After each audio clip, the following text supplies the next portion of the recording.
All right, welcome everybody to Music 499C. This course is technically called Advanced Studio Techniques 2, but we will call it Creative Audio Coding with SuperCollider. So a quick overview of what to expect in this course. The course website is Canvas, and on Canvas you'll find the course syllabus. And just to go through very quickly the expectations here, this is an introduction to an audio programming language called SuperCollider, which some of you may have some experience with before, some of you might be sort of new. But the whole point of this class is to get you on solid footing so that you are comfortable using SuperCollider for basic creative, audio, algorithmic, real-time applications of many different kinds.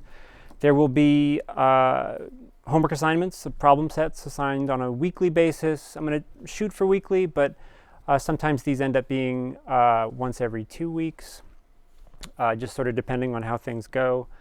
It's more important to me that you fully understand the subject matter and are getting comfortable with it, rather than just sticking to the schedule and racing through. But we'll shoot for once a week. There's going to be a take-home midterm programming exam, sort of due 24 hours later, and then there will be a final creative project that you'll propose and complete, which just uses SuperCollider in some significant way. This is the first semester teaching this class when the book that I recently published is actually out and in the university library. So this is my personal copy, but there's a copy on reserve at the circulation desk in the Music and Performing Arts Library. It's also available in an online format, which you can access with your Illinois credentials through the library system. So you are invited but not required to buy your own copy. But we will be following the book as closely as we can. I mean, I wrote it, might as well sort of put my money where my mouth is and try to. We'll see. We might deviate from time to time. And also there's a link in the syllabus, and it's also in the book itself, to a companion website, which was basically accompanies the book. And you'll go to this website, go to resources, and throughout the book in the chapter there are sort of bite-sized code examples, and you can just download all of them on a chapter by chapter basis. And then also periodically throughout the chapters there are these longer, more substantial companion code items. And there's a varying number per chapter, but for example there's just 2 of them in the first chapter. And so these are points in the book when I thought it would be appropriate. There's more information to cover, but I thought it would just be awkward and take up too much space to cover it in the book, so it sort of diverts you off to the companion website where you can then study these topics more closely. Some other resources which you can access, if beyond the book and beyond me and my office hours. In particular, I've got a growing collection of tutorials on my YouTube channel. This is sort of my main tutorial playlist. I have these little bite-sized mini tutorials, and I also archive lectures from this course from past years. So lots of learning resources for you to take advantage of.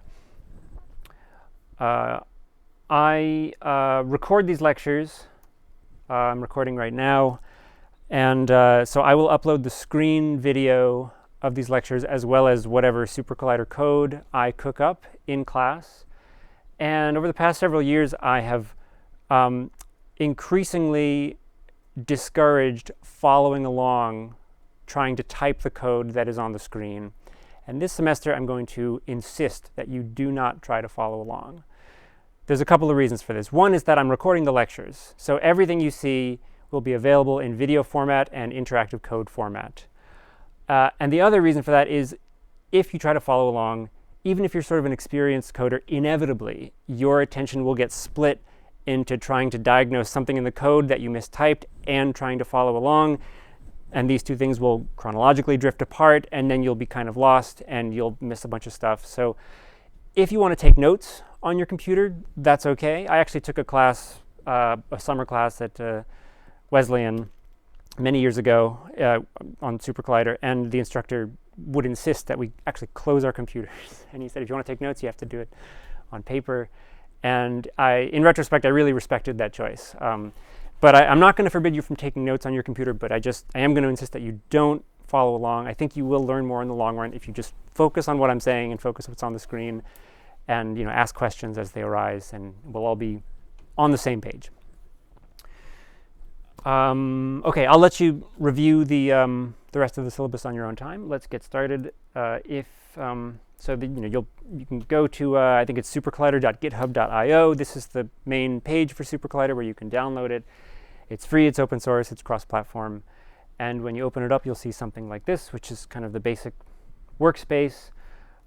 Here on the left, this is the big code writing and code evaluating area. We also have these little docklets. We have the help browser, which is basically a mini web browser, which accesses the help files online. And we have the post window, which is where SuperCollider will post the results of evaluated code along with any errors or warnings for deprecated or invalid code or something like that. SuperCollider sort of exists as multiple programs bundled into one. There is the language. The language is called SC-Lang, and it's sort of a higher level language, which has a lot of elements which are common to all programming languages, but also a lot of audio-specific classes and methods and objects and things like that. And then there is another program called SC-Synth, which is basically the audio engine. And these two programs are fully decoupled. They talk to each other. They exchange information over a protocol called OSC, or Open Sound Control. But this, conveyance of information is kind of invisible and happens automatically in the background. Using SuperCollider is a pretty, seamless and singular experience. So it's not like you have to have two applications open at the same time. It all kind of happens by itself. And then there's also a third program, which was introduced somewhere around SuperCollider version 3.7, maybe 6, 7, or 8. I can't remember. But that's the Integrated Development Environment, or IDE, which is kind of the graphical, using that sort of soft quotes here, graphical environment. Prior to this IDE, SuperCollider kind of looked indistinguishable from the macOS text edit application, where it's just plain document files floating around. But now everything is kind of bundled into one window with docklets, and there's some syntax colorization and other keyboard shortcuts which kind of make the programming experience a little bit more fluid. Some people use SC-Lang and SC-Synth with a different IDE, like Atom or Vim or something like that. I've never really messed around with that myself. I find that the IDE meets most of my needs. So that's what we're going to be using for this class, and that's what I'd encourage you to use as well. Okay, so in SC-Lang, there's a giant library of what are called objects. And SuperCollider is an object-oriented programming language. So there is a sort of hierarchy of objects. And so this sort of means that there's every object, except for the one that's at the root of the tree, has a parent object, and objects also have child objects. So there's this concept of inheritance, where a child object inherits the behaviors and characteristics of the object of its parent object. And this is a nice way to design a programming language, because there's a kind of uniformity to it and consistency across different objects. In the book, I have examples like you might have a sort of root class called thing or something, where everything is a thing. But then in that you might have some subclasses like animals, buildings, vehicles, stuff like that. So those would be subclasses of thing. And then within vehicles, you might have cars, vans, trucks, and things like that. And so the pattern kind of continues. So at the end of the tree, you have these very hyper-specific classes with very specific behaviors, and at the other end, you have the more general objects like that. So you can read a little bit more. There's a little bit of a discussion in the book about methods, inheritance, and the concept of a class of objects versus an instance of that class. A class is sort of like the idea of an object. Like if in this imaginary class hierarchy we look at the class called vehicle, that class sort of represents the abstract idea of a vehicle. But to actually use a vehicle in a program that you're writing, you would create an instance of the vehicle class, which is something that's more concrete, more tangible, an object you can actually talk to and extract information from. And that's sort of the idea. So in addition to being an object-oriented language, SuperCollider is also what's called an interpreted language, or maybe a dynamically interpreted language. And so what that means is writing and evaluating code in SuperCollider is more of a real-time affair, where you can actually write a program and run parts of that program separately and in isolation, as opposed to a compiled language where you're more or less required to write the entire program up front, then you compile it and run the whole program. And that's sort of two separate actions. So SuperCollider is the former, this dynamically interpreted language, which makes it very applicable for any sort of real-time creative audio work, like live coding or any sort of interactive, something with interactive controllers, because it lets you just run bits of code as you go instead of having to plan everything out in advance. Very conducive for improvisation and that sort of thing. So let's just write a very basic line of code. We won't do hello world explicitly, but it's going to be in the same spirit. So we will take a number. Let's say the number 5, and we're going to apply a method which is defined for numbers. We'll say cubed. When you finish a code expression, you generally always want to end it with a semicolon. This is how the program knows that this is the end of a line of code, and there might be subsequent lines of code. Without the semicolon, it's sort of like trying to read a book without punctuation. You can't really parse it effectively, so same sort of idea. To evaluate this line of code, the default keystroke is to just make sure the cursor is placed somewhere on this line, and then you hold the Shift key and press return. You'll see a little flash on the screen, and the result of running this little miniature program is printed in the post window. 5 cubed is 125, and hooray, we've just run our first program. Some other methods, we can just make a new line here and say 5.isPrime. This is another method which is defined, I believe, for integers, but not for floats. So we can shift enter on this line, and the value returned by this expression is not a number, but actually a Boolean value, which tells us that yes, 5 is in fact a prime number. And you can chain these methods together. You can say 5.cubed.isPrime. And an expression like this, where we are chaining multiple methods onto a single receiver, is just going to be read left to right. So it's going to say 5, and it's going to apply the cubed method to 5.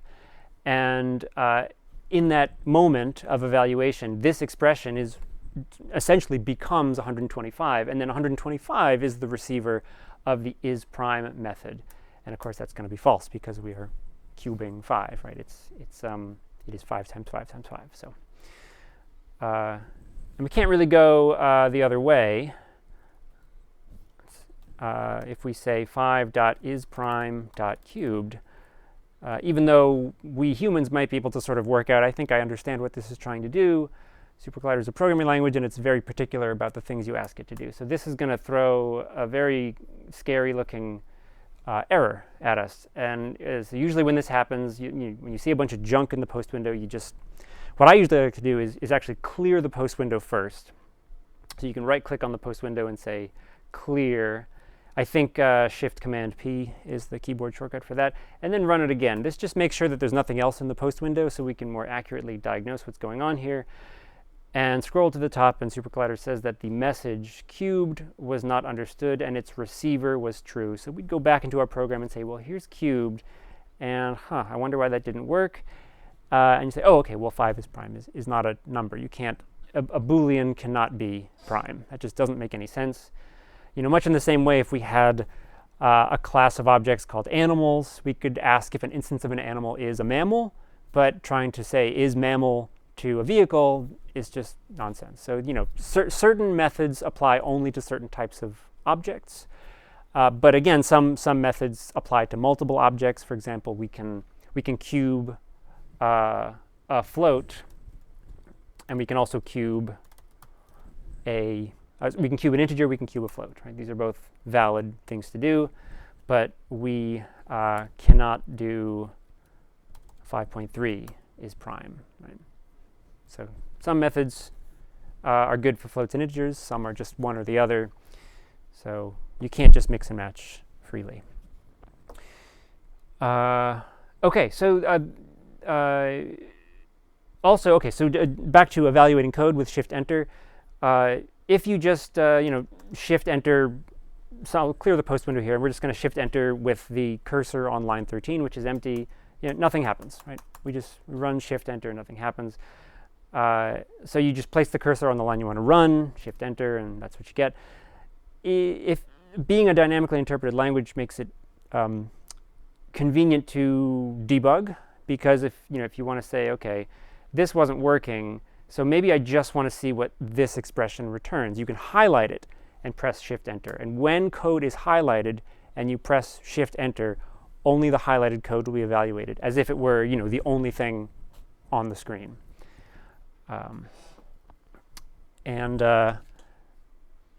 Okay, so, but in most cases, most real-world programming cases, we cannot accomplish our programming goals by just writing a single line of code. Most of the time we write many lines of code, sort of hundreds, dozens, whatever. So let's say we want to, we can imagine these methods are really long and cumbersome, and we don't want to sort of have this one long line that just runs on forever. You can also imagine if you were to chain more things, to this line, eventually it would just be this run-on expression, which is increasingly difficult to understand from a human perspective. So let's say we want to do 5 cubed and then is prime on 2 separate lines. So the first thing we need to do is create a container of some kind to hold the value as we process it by cubing it and then asking if it's prime. And there are 2 general ways to do this in SuperCollider. One is we can declare a local variable. And this is a transient container which only exists in the context of the code that is in which it is evaluated. And the other thing we can do is use what's called an environment variable, which I sometimes colloquially call global variables. And these are basically variables that do not need to be declared, and they are sort of present at all times and persist as long as the program remains, as long as SuperCollider remains open. So if we do the local variable approach, we start with a var statement, and then we'll just call this num, a semicolon, and then we'll say var equals 5. Sorry, not, I've already messed this up. We're going to say num equals 5. And then we're going to say num equals num dot cubed, and num equals num dot is prime. So this is sort of a fairly verbose way of doing it, but this is the way which lays out the steps one at a time in this order. So we declare a variable called num, we set it equal to 5, we then assign the result of cubing num to the same container, overwriting the old value in the process, and then we do the same thing with the isPrime method. Now, how to evaluate this? We cannot do Shift-Enter on any of these lines because by themselves they are unaware of their partner lines. So just declaring a num as a variable, okay, great, we've done so, but now it's immediately gone because code evaluation has stopped. Now, if we try to run this line, it says, well, this is not defined. And you might think, well, I just defined it, but you didn't. That moment is gone. It's in the ether. So we know we can highlight code and do it this way. So clearing the post window, we know this will work. And we end up with false, which is what we expect. But if you have a really long program, you do not want to have to scroll to the bottom and click and drag to highlight everything. That's going to be very obnoxious. If only our program existed here and not this extra stuff from lines 1 through 11, we could Command A to select everything, but that's not going to work here either. So when you want to evaluate a multi-line block of code the optimal way to do it is to enclose the relevant clump of code in a set of parentheses. And I don't think you necessarily have to put them on their own line, but I always do this, and all the examples do this, and SuperCollider tends to be pretty forgiving with white space. You know, you can delete space characters, and it really is not going to complain. But this structure is generally what you want, and so now we're not going to press Shift-Enter. We're not going to highlight anything. All we need to do is make sure the cursor is somewhere on or inside this enclosure. Anywhere, it doesn't really matter. And then we're going to use the alternative keyboard shortcut, Command-Enter. On Windows, this is Control-Enter, and on Linux, it's Control-Enter, but Mac, it's Command-Enter. So there are 2 keystrokes. And this is, in what I've seen over the years of people watching my videos and posting saying, your code doesn't work, I can't get it to work. 80% of the time, they're just using the wrong keystroke or not putting the cursor in the right spot and just sort of expecting SuperCollider to figure out which code they want to run. So this is really one of the first stops on the SuperCollider learning train here, is to just make sure you understand the different ways that code is evaluated. And because it's a dynamically interpreted language, we actually do need to make these kinds of distinctions. So does that all make sense, everyone? Okay.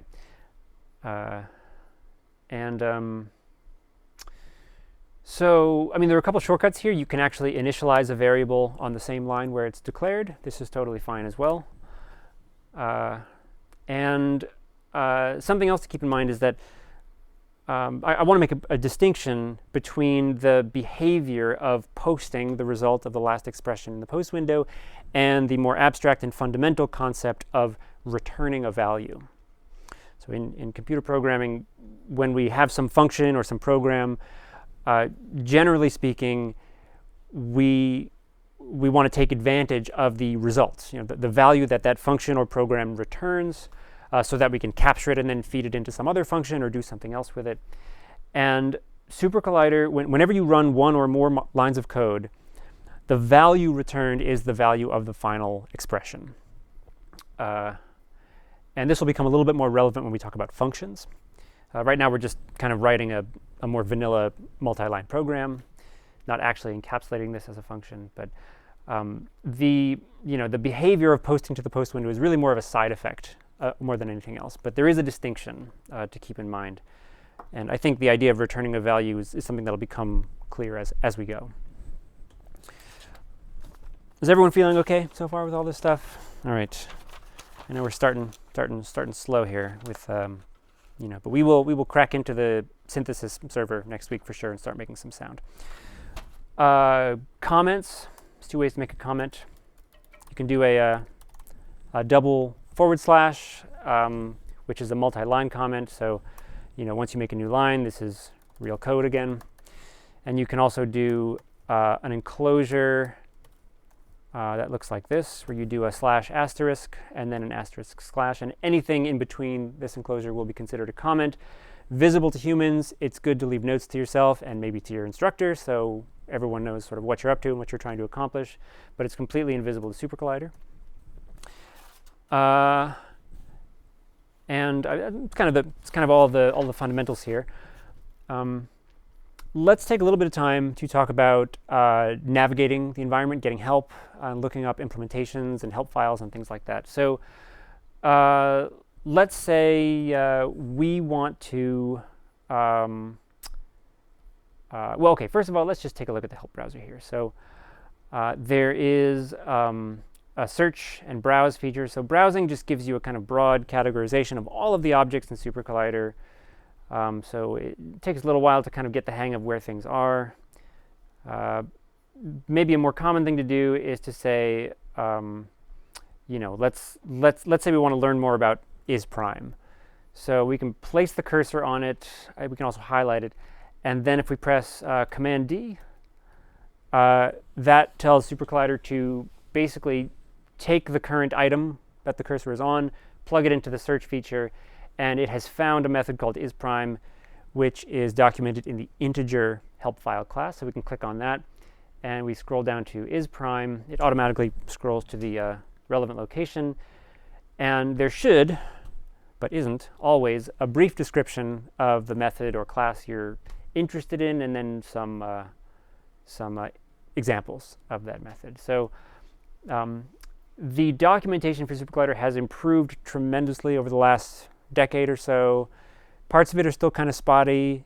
You may encounter situations where it's difficult to find a method or it's not really detailed very well, but this is generally the idea. So Command D looks up the whatever the cursor is currently on, but you can also do Shift Command D to bring up a little search bar, and then we can type float, and this will bring up the help file for float. The general structure of a help file is we have kind of the header, a brief look, it's sort of it's a ancestry. Yes, so its immediate parent class is simple number. It then has a grandparent class called number, and then magnitude, and all the way up to object, which is the root of the class tree. So we can scroll down, we get a description of float. It's a pretty fundamental class, and so a lot of this might be kind of technical, and then it goes through a whole bunch of methods which are valid for float. There are cases where a method that is defined for a class like float is actually implemented higher up on the tree. And so you might be looking for a method and you're using it with a float. So you look in the float help file, but you can't find it. So if you can't find it, you might want to go up by one and look for it in the next highest class. And then you can keep going up, and eventually you'll find something. Is prime and cubed are maybe not the best examples because they are kind of self-documenting, and it's pretty obvious what they do just by looking at them. But there are other situations where you might find it useful to dig around in the help files a little bit. And I won't go over this now, but in the book there's also a discussion of looking up implementations of methods, which just basically means looking at the sclang source code for how a method is implemented. Now, things like cubed and isPrime, these are probably primitives, which means they're implemented at a lower level, like using the back end of SuperCollider, which I think is in C. But then there are sclang specific methods, and for those, there's a different keyboard shortcut to actually look at the source code for those files, and that's just another way. That's kind of a more intermediate thing. You'll probably be looking at the help files much more so than the implementation files, but still a good thing to know. So we've covered integers, floats, we've seen booleans. There are strings and symbols. So a string is a collection of characters delineated by an enclosure of double quotes. All objects understand the class method, and so this tells us this is in fact a string. If we say 5.class, that's an integer. So a string is basically an ordered collection of characters, and so you can do things like reverse a string, and it just returns. You can scramble, just mix up the components in a random order. And then there's also symbols. So there's two ways to delineate a symbol. You can do it with a backslash or a single quote enclosure. And these are more or less interchangeable. I think the double quote is a little bit safer. There are some cases where you'll get a syntax error with hello. Like if you start with, I think this might work. Yeah, so this is valid. That might be valid too, actually. Okay, so that's fine. Maybe a hyphen is going to mess it up. Yeah, there you go. So this is a valid symbol, this hyphen HI, but this syntax gets a little confusing. So this is shorter, but this is more reliable. Same idea. Strings and symbols are useful primarily for naming things. There are lots of things in SuperCollider that need names.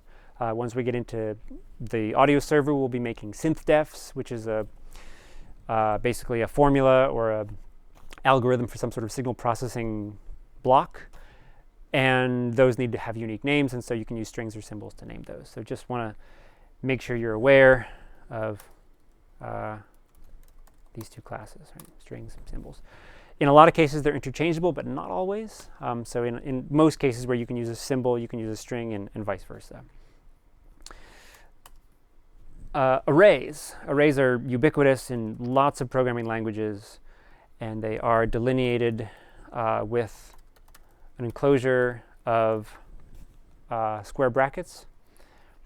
So we could make another function here.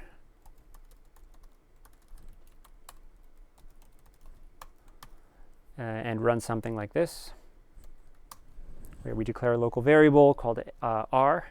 We give it an initial value, which is the array 279, and then we return a reversed version of that array, and this is what we get. So arrays are like strings, but strings have to have characters in what it contains. Arrays can contain anything. You can even put a string and a symbol, and this is totally fine too.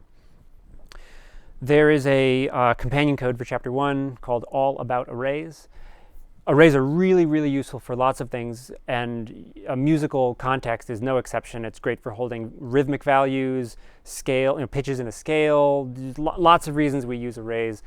SuperCollider also uses arrays to represent multi-channel sound, so stereo, quadraphonic. That's just an array of signal generators, and it will automatically assign that to discrete outputs on your sound card.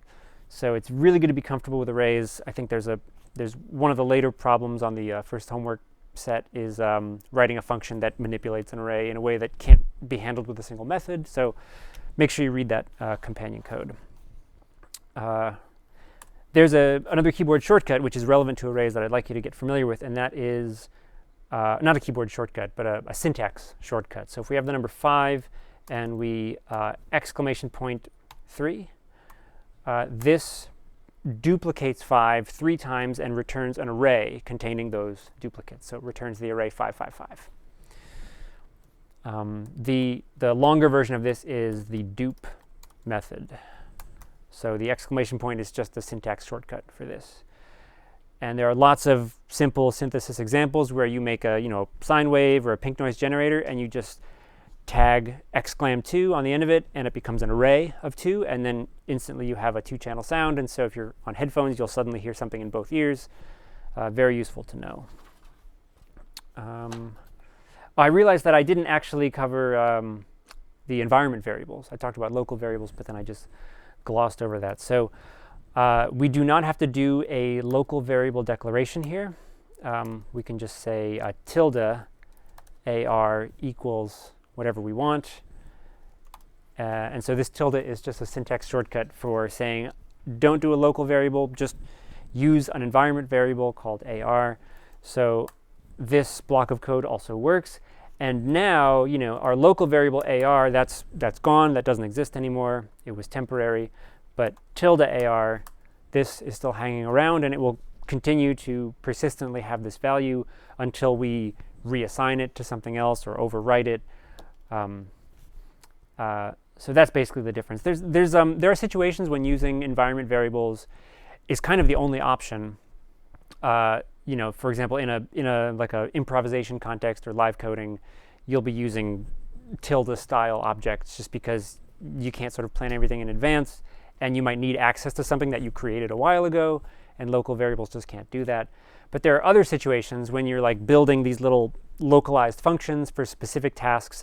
You do not want to put environment variables in them because you're kind of inviting a situation where you accidentally reuse that in a different function, and then those two will be competing and overwriting the same value, and it gets really messy. So basically, when you're in like little small localized functions for dedicated tasks, you want to use local variables. And if you're kind of thinking more top level and like coding in an improvisatory way, environment variables can be really useful. So both are fine.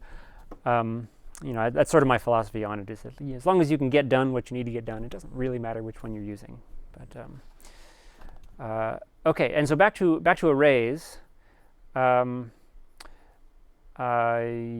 just take a look at, let's copy this function and bring it down here a little bit. And if we say AR equals AR exclam2, and let's forget about, let's comment this out, so we're just not dealing with this anymore. We have this array, 2, hello, hi, and then we are duplicating that array. So what are we going to get? 2 arrays, but more specifically, 2 arrays as items inside of an outer array. See, so we now have this one array which contains the array 2 hello hi twice. right? So just to emphasize that arrays can contain anything, including other arrays. And let's see. Let's go back a step here. I really make a point to try to not delete stuff because I'm going to post this later. I just want to have everything kind of archived here. So now we have this array tilde AR, and another very common thing you want to do with arrays is access the items that it contains. So items in an array are indexed by integer, and the leftmost item has index 0, not 1. Indexing begins at 0. So we can say, give me the item at index 0. And that returns the integer 2, at 1, at 2. So this is just retrieving these. And there's a lot more information in the All About Arrays companion code, so definitely check that out. So let's move on to functions, which is another really fundamental and useful type of class. A function allows you to encapsulate some smaller program in a portable unit so that it can be deployed again and again and again. This is great if you have some action that you know you're going to be doing multiple times, but maybe applying that action to a different object each time. So let's just make a simple function here. We'll say tilde f equals, and it's going to be an enclosure of curly braces. And let's just do something very stupid and have this function contain the code 5 cubed. And so when we evaluate this, as you can see, we don't actually get 125 anymore. What we get is a function. When we enclose some coded curly braces and evaluate it, SuperCollider says, OK, got it. I'm not going to look inside. I know what's in this function, and I know how to deal with it when that time comes. But right now, all I'm telling you is that this is a function. And so basically, we're kind of deferring calculation until later, when we actually want to evaluate the contents and return a value. And we do that by saying, the long way is to say f.value. And what that does is says, evaluate the contents of the function and return the result. And so we could even, capture the result in a new variable. And so now, tilde g has been assigned the returned value of the evaluation of function f. We can also do the syntax shortcut, which looks like this. We just have the function, a period, and then an enclosure of parentheses, and that gives us the same. So this is defining a function. I should be consistent and put a semicolon here, and then evaluating the function. Okay. Now this is a terribly useless function because it's deterministic. Why do we need to do this just to get the value 125 when we can just write the value 125? So, in practical uses, we define the function to operate on some value which is not yet known, but will be passed to the function at evaluation time. And so let's make a version of this, rewrite this function so that it is, something to be determined dot cubed. And the way we do that is by defining an argument. So we'll say the argument is going to be called in, and then we're going to return in dot cubed. Okay, so we've got our new function, tilde f. And if we just evaluate this now, it doesn't work because, well, how are we supposed to cube an unknown value? Right? In is uninitialized. It doesn't have a value. Its value is something called nil, which is the value of a variable that has not been given a value. And so we basically need to pass a value in, and to do that we just plug a number into the parentheses. And so that returns 3 cubed, 4 cubed, 5 cubed, -5 cubed, etc.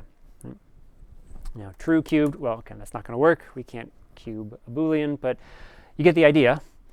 Another version of this might be, if we want to raise a value to some exponent.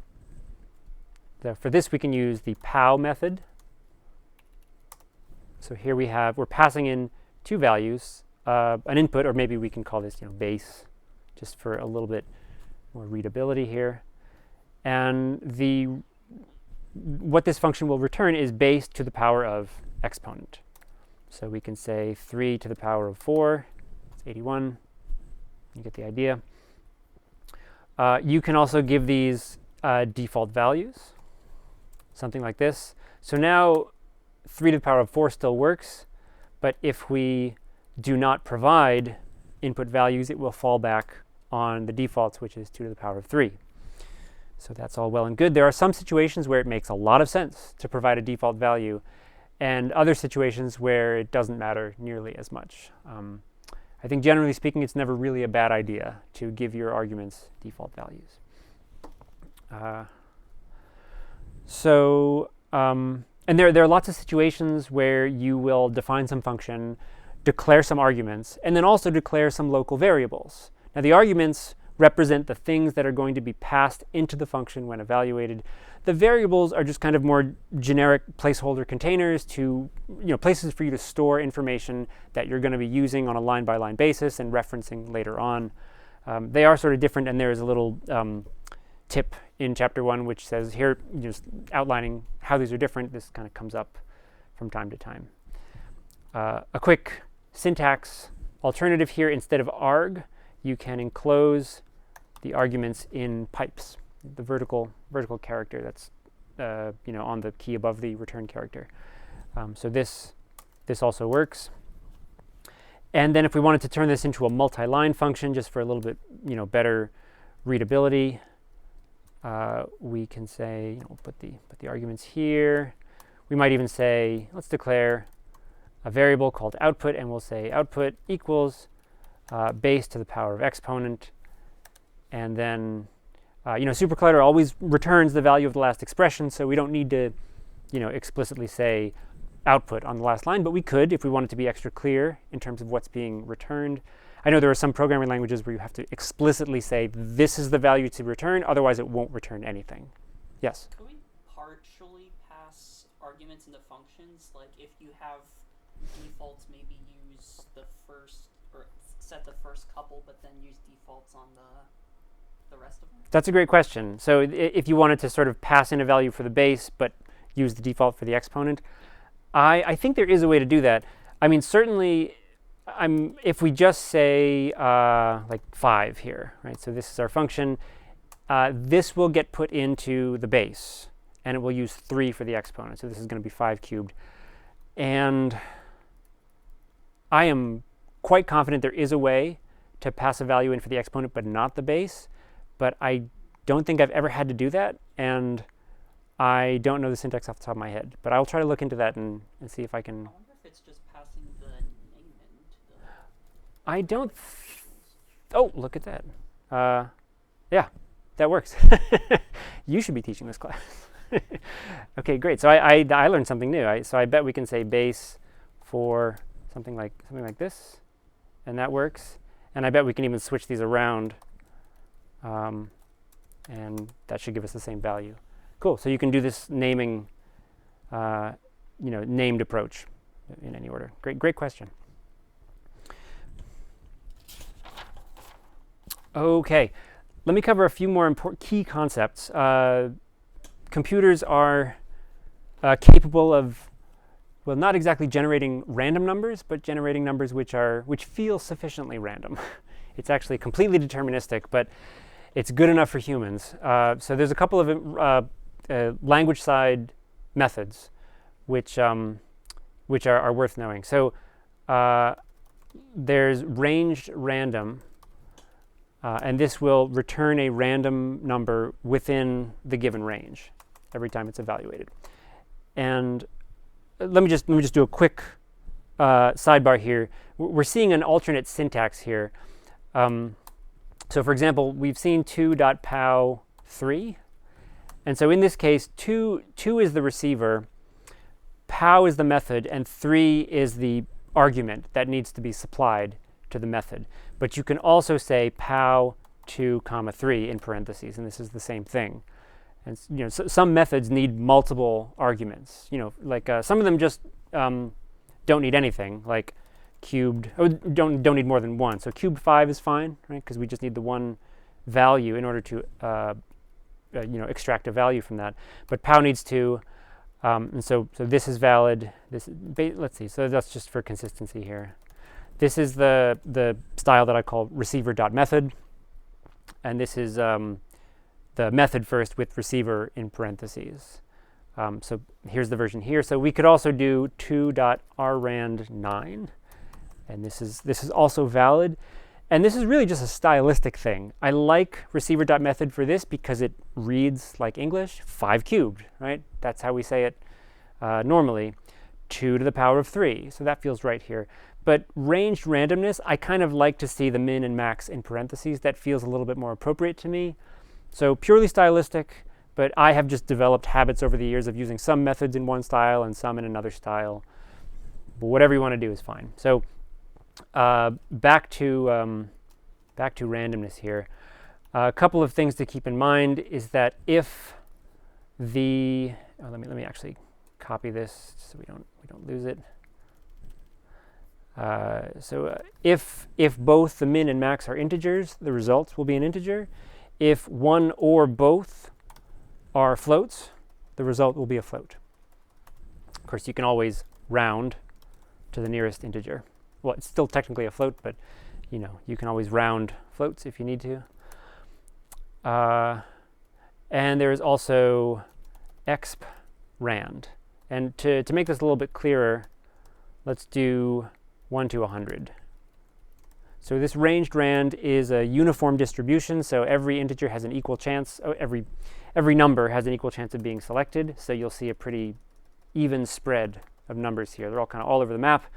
Exp rand has an exponential distribution. It may not be mathematically exponential, but it simulates an exponential distribution, so the values will tend towards the lower boundary. So you'll probably see a lot of 1s, 2s, and 3s here.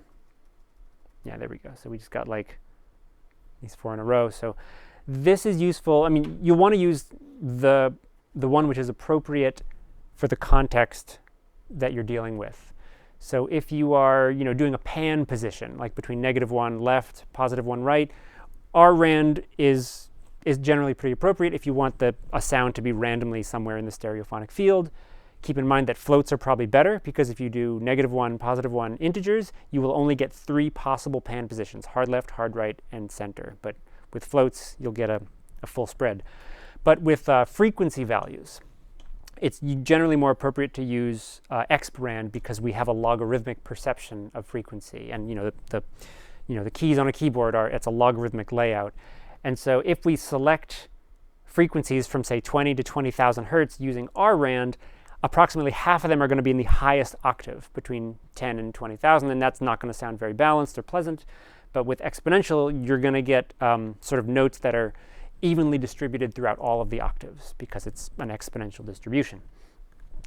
One more quirk with exp rand is that you cannot include or cross 0. This is a consequence of the math by which the method is designed. Right, none of this is valid, but you do have to have, both the min and max have to have the same sign, basically. Negative is fine, positive is fine, but you can't mix and match or use 0. Also, exp rand always returns floats, even if both are integers. But you can say round or as integer is also, I think this just truncates the decimal part. A lot of times in SuperCollider, we want to generate a random array of values. So if we want to say, okay, let's just give me for like MIDI note 40 to 80, and I want an array of 10 values. This is not quite going to do what you might think it's going to do, because of the way there's no way it picked 80 10 times in a row, right? But yeah, I'm going to buy a lottery ticket, right? So what happens here is whenever you have binary operators like plus, minus, times, or any of these symbolic representations of their operations and methods, everything just happens left to right. So the first thing that happens is we pick a random number, and then we duplicate it 10 times. The way around this is to enclose the code that you want to, create random versions of in function braces. And now you would very reasonably expect to see a function, a function, a function, a function, et cetera, 10 times in the post window, because that's what we see when we evaluate just the function by itself. But when we apply the duplication method to a function, it has the behavior of that method is defined to be slightly different from when other objects receive it. And that behavior is to not only duplicate the function, but evaluate the function once for each duplication. So this will basically create 10 copies of the function and then evaluate each one, giving us a properly random array. So do keep that in mind.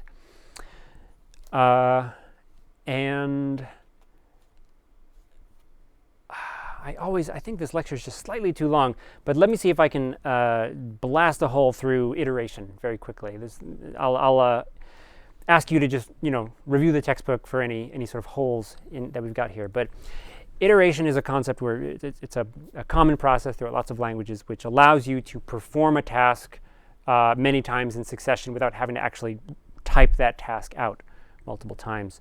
So let's say we have this array, which we've randomly determined, and let's say we want to randomly transpose each of these values up by either a major second or a perfect fifth.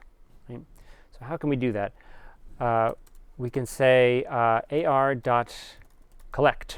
So collect is an iteration method which allows us to define a function which will be evaluated once for each item in the array, and it will pass each item in one at a time as an input to the function.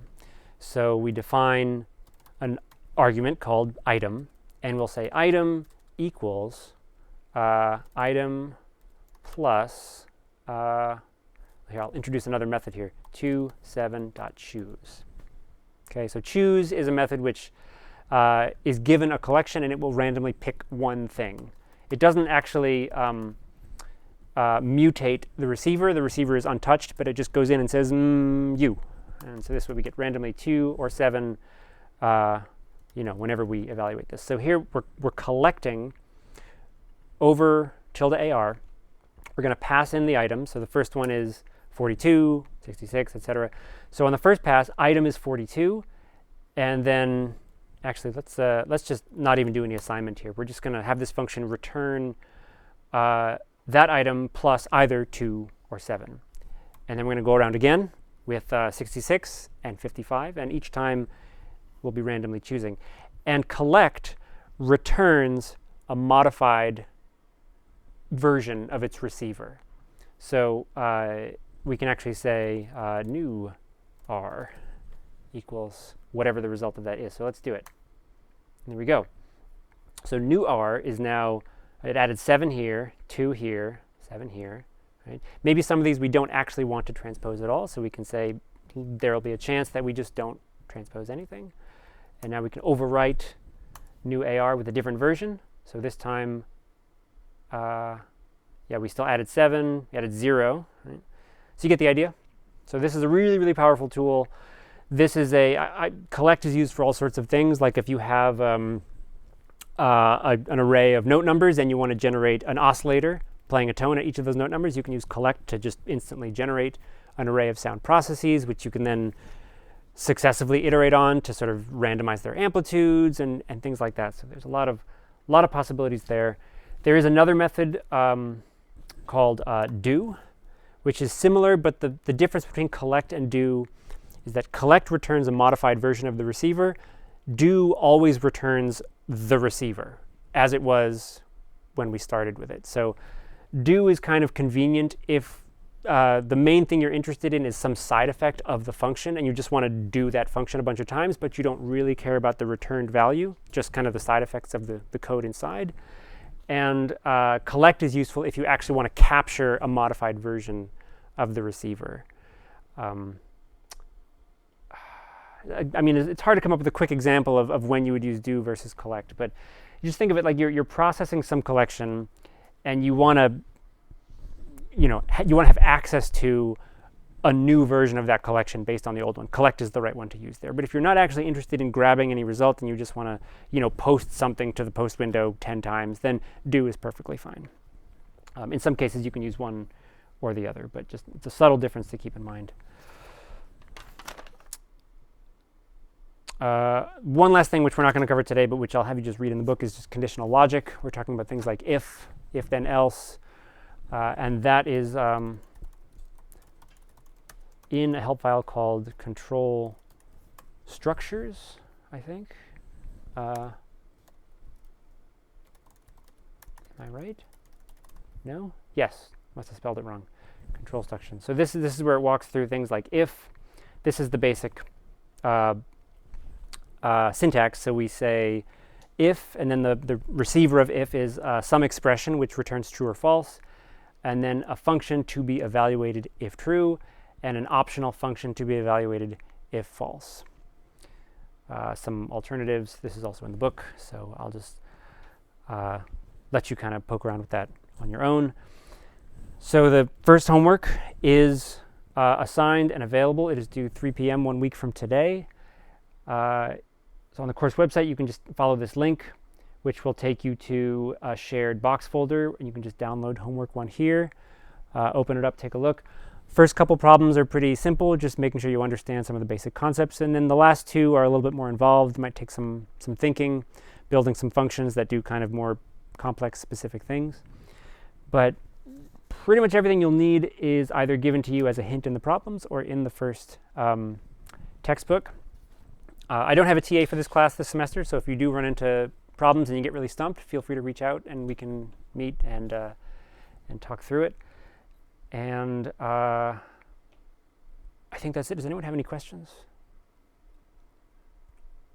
Yeah. If you want to add the same thing to say like an array of just numbers, do you have to go through the dot collect, or is there like a shortcut like take an array and add a? That's a great question. So if we have an array of random numbers and we just want to add like 3 to every value, SuperCollider is really, really nice about this. You could just say +3, and it the addition, when you apply a binary operator like addition or subtraction or whatever to an array of values and a single number, the default behavior is to apply it to all of those numbers.